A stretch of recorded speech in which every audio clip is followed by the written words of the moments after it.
He invited her to watch him shine, thinking she'd walk in broken.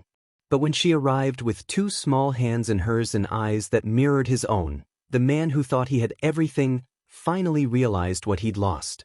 If you're ready to hear the whole story, click subscribe and let me know in the comments where you're watching from, because tomorrow I will be giving you another story just as crazy as this one. And you don't want to miss it. Now let's get into it. The dinner rush was over. The chatter in the small-town diner faded into clinking forks and the low hum of classic rock.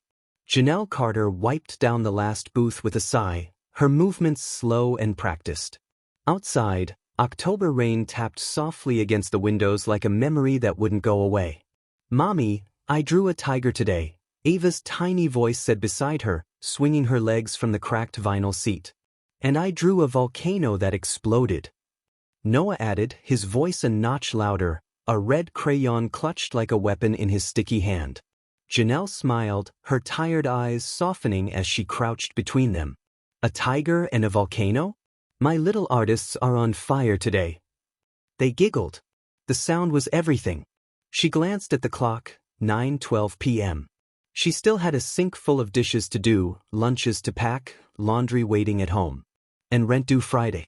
But somehow, this little moment, kneeling on a worn diner floor with two giggling kids and a stained apron, felt more real than anything she'd ever had with Damian Wolf. Until 5 years ago, she'd been Janelle Wolf, married to one of the youngest rising CEOs in New York. She'd loved him like breath, until his ambition consumed their marriage and he walked out, leaving her pregnant and stunned in a cold apartment hallway.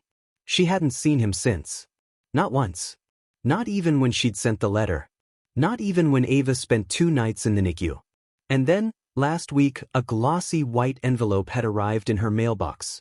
No return address, just a gold-embossed card. Wolf Enterprises Gala, an evening of power and prestige.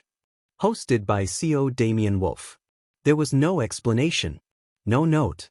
Just an invitation. A cruel joke? A publicity stunt? Or a message, "Look what you lost." She hadn't RSVP'd. But tonight, that envelope sat folded in her coat pocket like a dare. And for the first time in 5 years, Janelle wasn't just tired. She was angry. Across the city, the lights of Manhattan glittered like a crown outside Damian Wolf's penthouse office. He stood at the floor-to-ceiling window, glass of scotch untouched in his hand, watching rain streak down the pane like guilt he couldn't wash off. Behind him, the gala prep was in full swing, assistants finalizing speeches, photographers testing angles, models fitting designer gowns. Everything was perfect, just like it had always been. Controlled. Curated. Yet Damian hadn't felt peace in years. His phone buzzed, another headline. Wolf Enterprises to announce record-breaking Q3 numbers. He should have smiled. Instead, he stared at the untouched glass and whispered, "None of this means anything." A knock at the door. "Sir," his assistant said, "final guest list approved." Everyone accepted, including a last-minute RSVP from a Janelle Carter. His breath caught. "What did you say?" Janelle Carter. Arrived this evening through the side entrance. With children. 2. She came. With kids? He sat down hard in the leather chair behind his desk. He hadn't seen her in half a decade.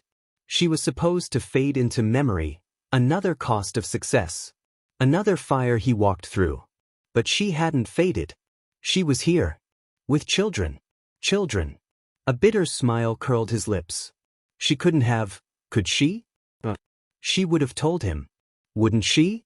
Back in her modest apartment above the bakery, Janelle brushed Ava's hair while Noah snored lightly on the couch, one sock missing, his tiny chest rising and falling in rhythm. She stared at the envelope again. Maybe this was stupid. Maybe she should just tear it up and stay home. But then she remembered his face, the way he looked right through her that last night. The way his voice didn't tremble at all when he said he had to focus on the business now. He hadn't even asked about the baby. Well, he was about to find out. The gala glittered with chandeliers and diamonds. Damian adjusted his cufflinks, preparing to make his grand entrance as cameras clicked and reporters murmured. Then the room fell into stunned silence.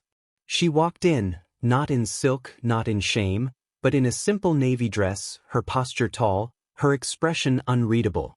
One child at her right, one at her left. All three of them looked directly at Damien.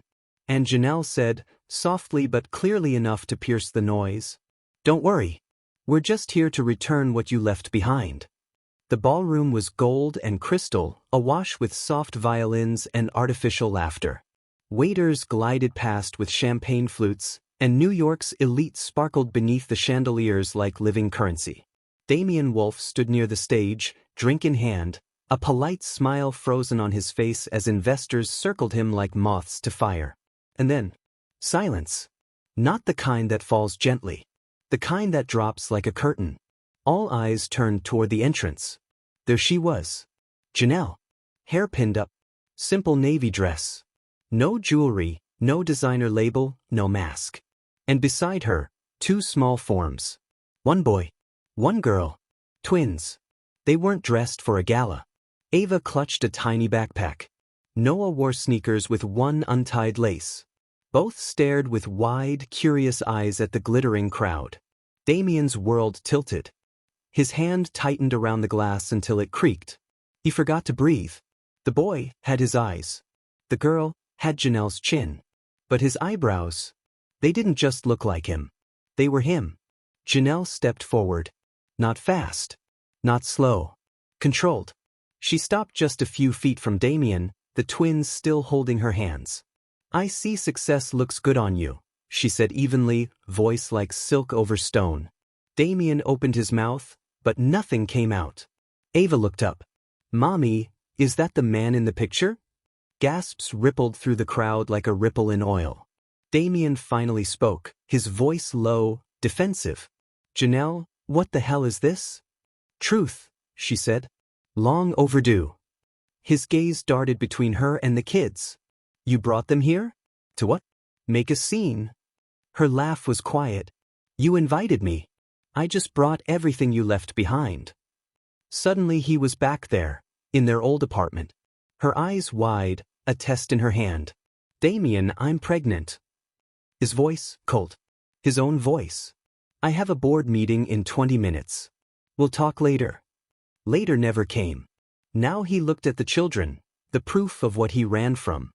"How old are they?" he asked, but he already knew. 5, she said. "And some change."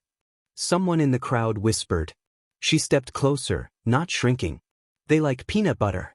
Ava's afraid of thunderstorms. Noah wants to be an astronaut. They don't know who you are. Unapologetic. "And you thought bringing them here, to a room full of cameras, was the way to tell me?" "You didn't want to know 5 years ago," she replied. "I figured it was only fair you meet them in front of all the people you cared about more than us." Ava looked up again, studying Damien. Her voice, soft, curious, sliced through the crowd like a knife. "Are you, Daddy?" Damien flinched. Time cracked open. Everyone stared, phones frozen mid-record, forks halfway to lips. Damien stared back. Janelle bent down and whispered, "Sweetheart, let's get some air." She took their hands again. They turned. And just like that, she walked away. The CEO of Wolfe Enterprises stood in a $10,000 suit with a glass of untouched scotch and the entire empire watching him, and he'd never felt so small. Minutes passed. Conversations resumed in awkward stutters. Music returned, forced and hollow. But Damien didn't move. His assistant approached cautiously. "Should I do something? Tell security?" He waved her off, eyes locked on the door Janelle had vanished through. This wasn't a scandal. This was a reckoning. Damien slammed the door to his office shut. The muffled sounds of the gala faded behind the thick walls. He yanked off his tie, hands shaking for the first time in years. Children. His children? He stared at himself in the mirror above the bar. Same sharp suit. Same stone face. But the man inside felt unrecognizable. He poured a drink, then didn't touch it. Instead, he called his lawyer. "Find everything on Janelle Carter. Where she's been. Where she lives. And if those kids are mine," his voice cracked. "I want proof." At home, Janelle double-locked the door and dropped her purse with a thud. The twins were asleep in minutes, oblivious, still in their little outfits from the gala, like it had all been a strange dream. She wasn't crying. Not yet. Her anger kept the tears away. She opened her closet and pulled out a shoebox. Inside, a stack of unsent letters, ultrasound photos, hospital bracelets. Proof. History. She grabbed her phone. Her finger hovered over his contact. She'd kept his number. Like a scar. But she didn't call. Instead, she called Sierra, her best friend. He looked at them like they were ghosts, Janelle said. Like he couldn't believe they were real. Are you okay? No. But I'm not broken either. Damien couldn't sleep. He stood at the edge of his balcony, tie undone, wind in his face. The night Janelle told him she was pregnant replayed in his mind like a curse. He hadn't said a single kind word. Just logistics. Damage control. He thought she'd wait. That she'd come crawling back eventually. She didn't. And now she had his children. 2 whole lives he knew nothing about. What kind of man doesn't know his own kids? The next day, his assistant entered with a file. She lives in a 2-bedroom walk-up in Brooklyn. Works 2 jobs. No legal action ever filed. No child support claim? No, sir. Nothing. She hadn't asked for a dime. The weight of that landed hard. He flipped through the photos, Janelle picking up kids from school. Noah holding a cardboard rocket ship. Ava in a handmade Halloween costume. He closed the folder. This wasn't blackmail. This was his failure. That evening, he showed up outside her apartment. No driver. No press. Just him. Janelle opened the door halfway, blocking the entrance with her body. You're not coming in. I didn't come to fight.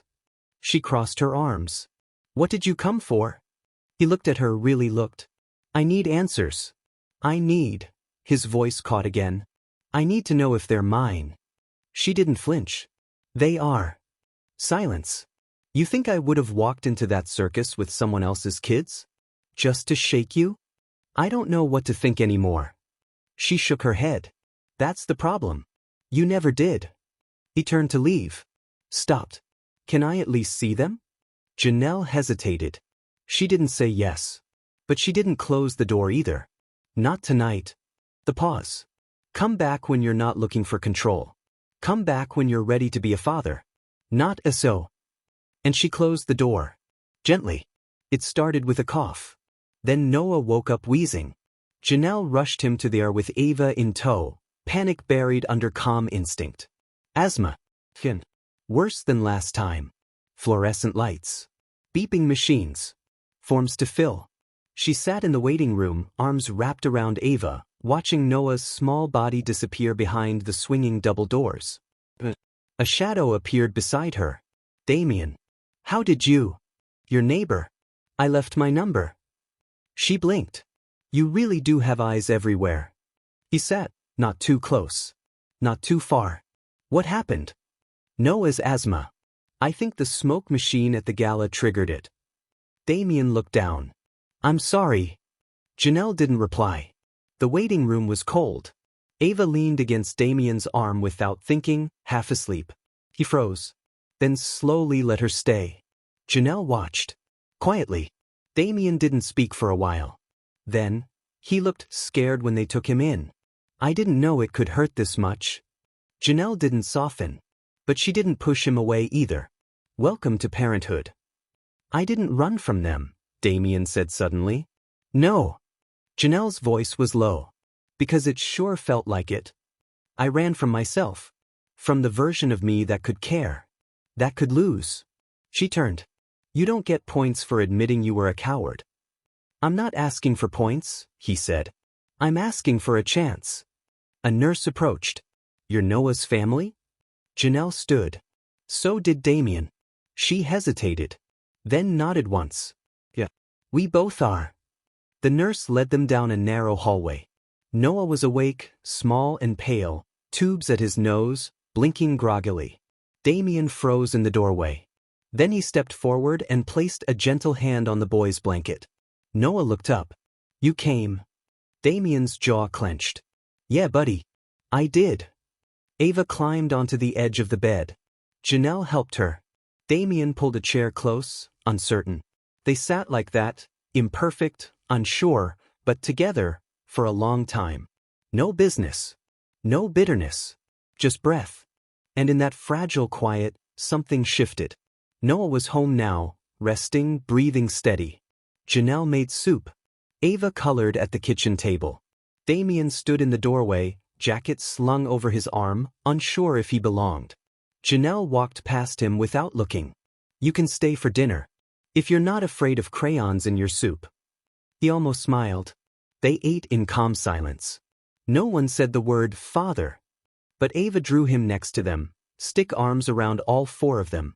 After the twins went to bed, Janelle disappeared into her bedroom. She returned holding the shoebox. She dropped it on the table. You want the truth? Here. Inside. A hospital wristband. Ultrasound photos. A letter. And a single baby sock.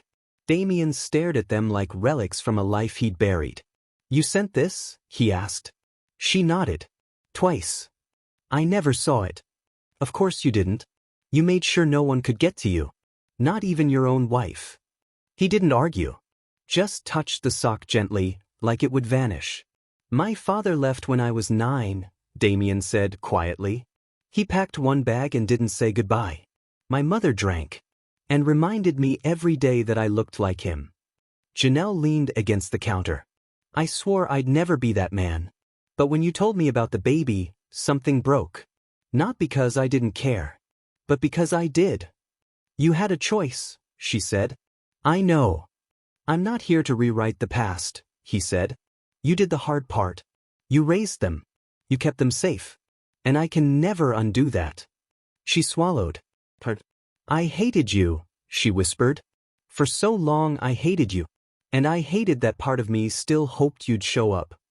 Silence. Heavy. But you did, she said finally. 5 years late. But you showed up. Then, his phone buzzed. A message on the screen, legal documents ready. Custody path is clean if you move quickly. Janelle saw it.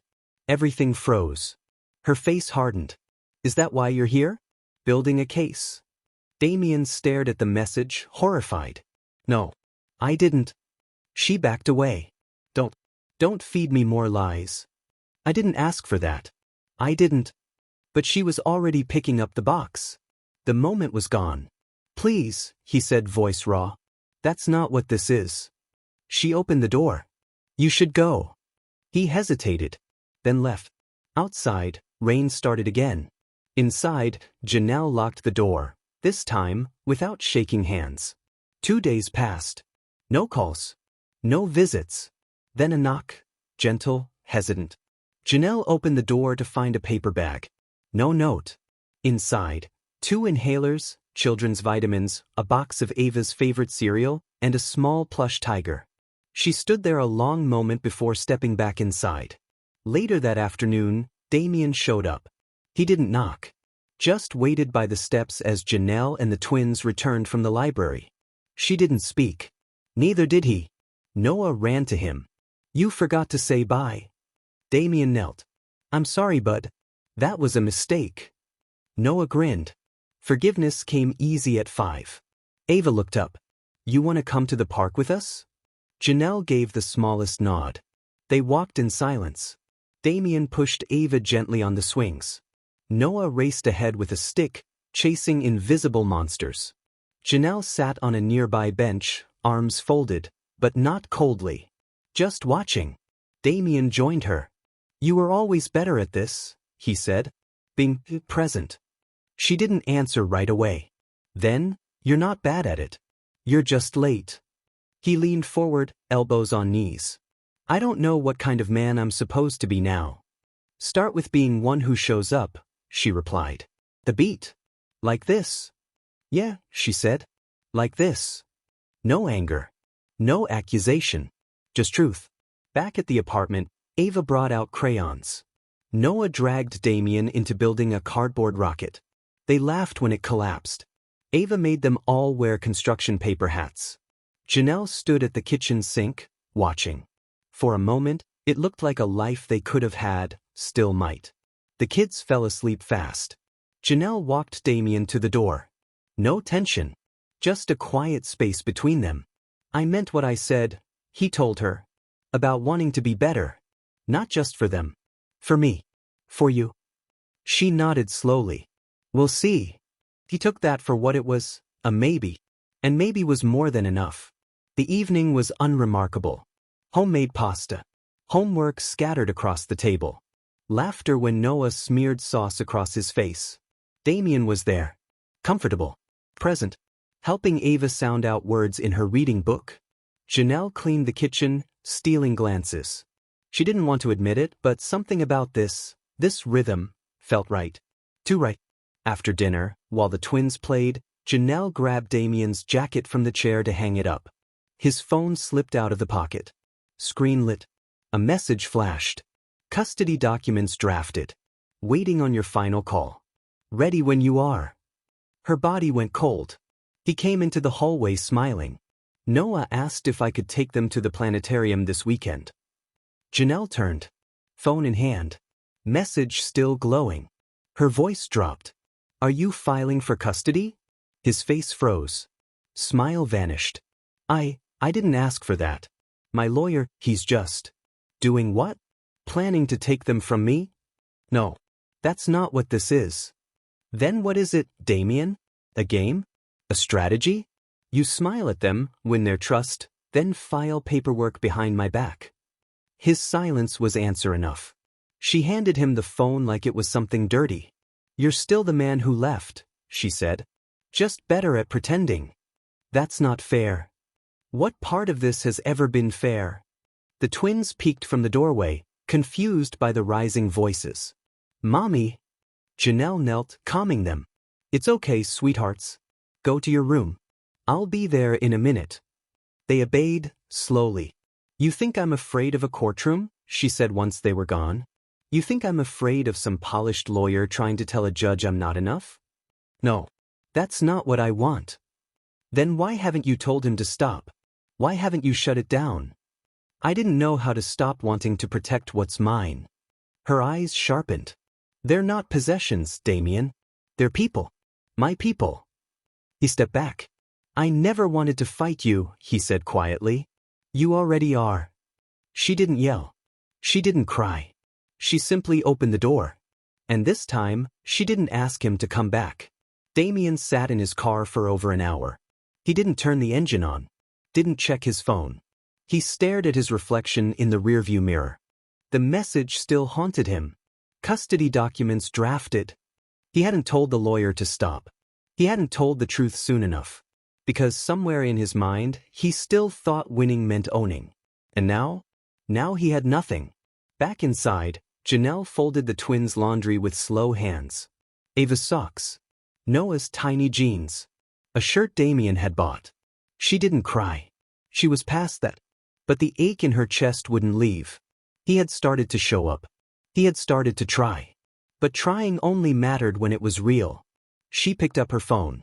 Opened a message. Then deleted it. She wasn't going to chase anyone. That night, Noah crept into her bed. Did Daddy leave again? Janelle kissed the top of his head. He's figuring things out. Ava whispered from the doorway. Is he coming back? I don't know, baby. And that was the truth. By morning, Damien was standing in the middle of his office. But this time, it didn't feel like his world. He opened the top drawer of his desk and pulled out the custody draft. He read it. Then he ripped it in half. Then again. And again. That afternoon, Janelle returned from the grocery store to find an envelope on the doorstep.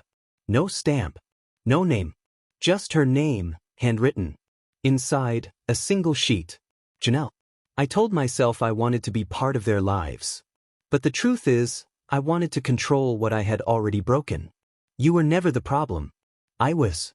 I chose fear over love, ambition over honesty, and now I live with those choices. I won't fight you. I won't take from you. I won't even ask for your trust again.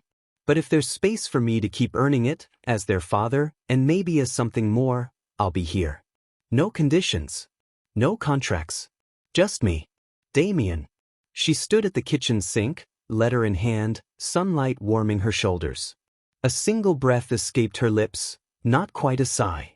Not forgiveness. But maybe permission. She walked toward the door. 3 days passed. No calls. No letters. Then, on Saturday morning, a knock. Janelle opened the door to find Damien, not in a suit, not polished, just jeans, a hoodie, and nervous eyes. In his hands, a small envelope. Handwritten. No wax seal. No gold lettering. He handed it over. From the kids. She opened it. Inside was a drawing. Stick figures again. But this time 4 of them. Sun overhead. A rocket in the corner. And in childish handwriting. Come with us today, Mommy. Daddy said it's a surprise. The surprise wasn't champagne or chandeliers. It was a small cafe. Familiar. The same place she worked all those years ago. Except now, it had a closed for private event sign taped to the door. Inside, a modest table. 4 seats. Pancakes already on the griddle. Syrup on the side. A paper banner above them drawn in crayon. Family Day. She stood in the doorway. Too much? Damien asked. Janelle looked around. Not even close. Ava tugged her hand. You remember this place, Mommy? Janelle nodded. I remember everything. And she did. Especially the last time she stood across from Damien, years ago, full of hope he didn't return. Now he stood there with flour on his shirt and 2 kids giggling beside him. And something else. He didn't lead the day. He followed their chaos. Built block towers. Helped Noah spell galaxy without correcting his backwards letters. He didn't check his phone once. After lunch, they walked to the nearby park. Ava climbed into his arms without asking. Noah fell asleep on his shoulder. And Janelle, she didn't stop it. Later, as the sun began to fall, Janelle sat beside him on the park bench. Both kids curled between them like anchors. She turned to him. So, are you done running? I was never fast enough to outrun this, he said. And I don't want to try anymore. She looked at him. Not past him. Not through him. At him. You don't get to fix 5 years in 5 weeks. I know. You don't get my heart without knowing what to do with it. He nodded. But, she continued, you're doing something right. He blinked. I am. You brought syrup this time. That night, they ended up back at her place. The twins asleep on the couch. TV humming in the background. She walked Damien to the door, like always. But this time, she didn't open it. She leaned against it instead. You never answered, she said. Answered what? She looked him dead in the eyes. What made you change? Damien paused. I looked at them. And I saw everything I missed. Then I looked at you, and saw what I never deserved. He waited. Janelle didn't speak. She stepped forward and rested her forehead gently against his. Still no kiss. But this wasn't silence. It was everything. The next morning, Damien was still there. Making toast. Burning it. Laughing with the kids while smoke filled the kitchen. And Janelle didn't stop him. She just poured the coffee and watched. A man who used to measure time in quarterly profits now stood barefoot, holding a butter knife, asking if the peanut butter was kid-friendly. It was imperfect, but it was real. And it was theirs. Do you believe people can truly change for love? Would you give them another chance? Tell us below. We're listening. If you enjoyed this story, you will surely love the next one. It's as crazier and more intriguing as you can ever imagine. So do check it out. Click on the image showing on your screen right now to watch the next one.